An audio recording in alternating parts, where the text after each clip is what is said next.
শুভ সকাল বন্ধুরা, কেমন আছো সবাই? আশা করি সবাই খুব ভালো আছো, সুস্থ আছো।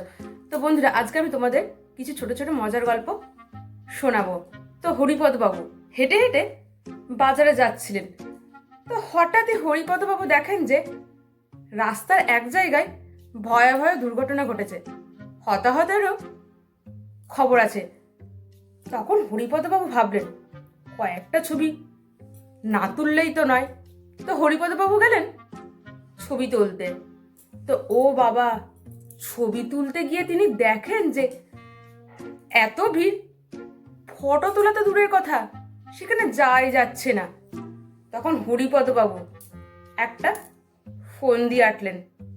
হরিপদ বাবু সামনে এগিয়ে গিয়ে বললেন, আপনারা সরে যান, সরে যান, আমাকে সামনে যেতে দিন। যিনি মারা গেছেন তিনি আমার অত্যন্ত আপনজন হয়। তো এই কথা শুনে সকলে জায়গা খালি করে দিলেন। হরিপদ বাবু সামনে এগিয়ে গিয়ে দেখেন যে দুটো ছাগল মরে পড়ে আছে। ক্যালসিয়াম ক্যাপসুল হাত থেকে পড়ে গিয়ে ভেঙে দু টুকরো হয়ে মেঝেতে পড়ে গেল। তখন আমার ঠাকুমা আমাকে উদ্দেশ্য করে বলল, খাটের মরা কি ক্যাপসুল দিয়েছে দেখনি? যে ক্যাপসুল নিজেই পড়ে ভেঙে যায় সে কিনা আমার আবার হাড় শক্ত করবে।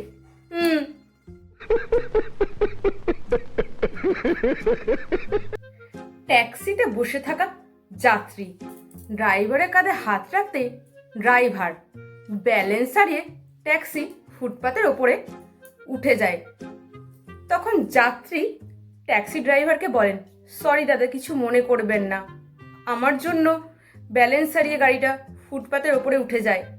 তখন ড্রাইভারটি বলেন, না না, এতে আপনার কোনো দোষ নেই, আসলে আজকে আমার ট্যাক্সি চালানোর প্রথম দিন, আগে আমি সবাই গাড়ি চালাতাম, তা আপনি যখন কাঁধে আমার হাত রাখলেন আমি ভাবলাম, এ বাবা, মরা আবার কি করে উঠে বসে পড়লো।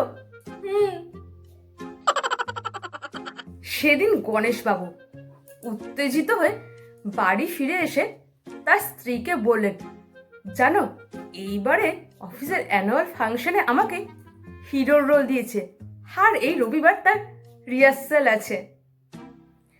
গণেশবাবুর স্ত্রী, আচ্ছা, আর তোমার যে কলিগটা আছে ন্যাকা মেয়েটা, কি যেন নাম? হ্যাঁ, সুনিতা, ও কোনো রোল করছে না? গণেশবাবু, হ্যাঁ করছে তো, ও তো মায়ের রোল করছে। স্ত্রী, এই কম বয়সে মায়ের রোল করছে? রাজি হয়ে গেল? রাজির বিশ্বাস হচ্ছে না, নেকিটা মায়ের রোল করতে রাজি হয়ে গেল। গণেশবাবু তখন তার স্ত্রীকে বলল, আরে না না, সুনিতা তো আমার বাচ্চার মায়ের রোল করছে।